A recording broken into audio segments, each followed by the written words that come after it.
Shalom, Bapak Ibu yang terkasih dalam Tuhan.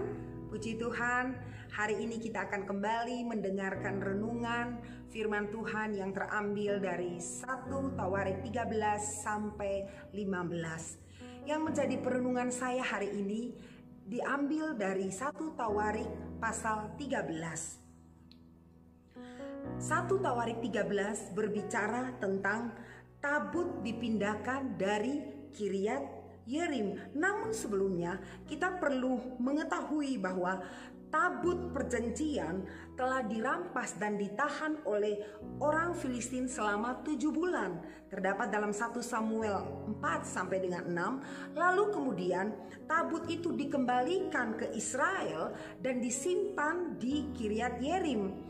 Namun sepanjang masa pemerintahan Saul, tabut itu diabaikan dan tidak diperhatikan orang.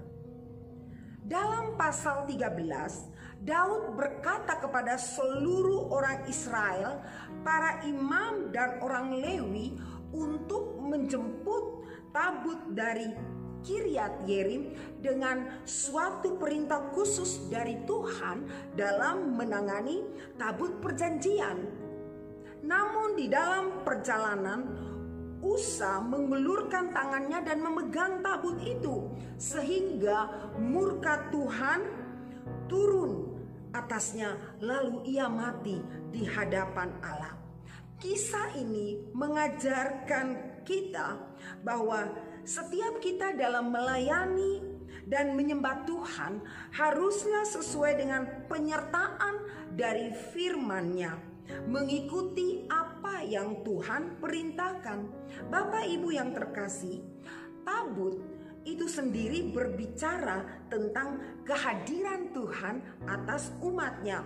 Dan ketika ada kehadiran Tuhan dalam hidup umatnya, maka ayat 14 berkata, 3 bulan lamanya tabut Allah itu tinggal pada keluarga Obed-Edom di rumahnya, dan Tuhan memberkati keluarga Obed-Edom dan segala yang dipunyainya. Hal ini sangat luar biasa, betapa pentingnya kehadiran Tuhan. Karena setiap perkataan firman adalah ya dan amin, manakala kita menghadirkan Tuhan dalam setiap aspek kehidupan kita. Apa yang kita alami ketika Tuhan hadir?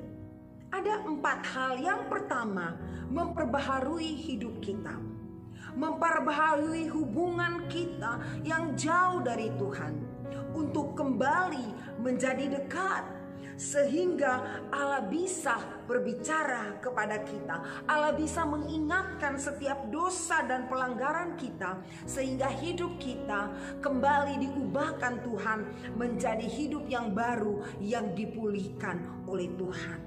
Yang kedua, menjadi pilihan yang spesial. Ini suatu hal yang luar biasa.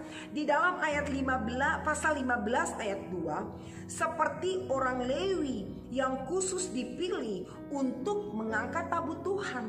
Tidak sembarang orang yang dipilih untuk mengangkat tabut Allah, yaitu hanya orang-orang Lewi, orang-orang pilihan. Saudara dan saya adalah orang-orang pilihan yang spesial untuk menyatakan kasih dan kebesaran Tuhan bagi dunia, bahwa kehadiran Tuhan akan membawa damai, akan membawa sukacita, akan membawa ketenangan dalam hidup. Apalagi di tengah keadaan yang sedang terjadi saat ini. Oleh sebab itu 1 Petrus 2 ayat 9 berkata, kamulah bangsa yang terpilih, imamat yang rajani, bangsa yang kudus, umat kepunyaan Allah sendiri. Untuk apa kita dipilih Tuhan? Untuk memberitakan perbuatan-perbuatan yang ajaib dan luar biasa.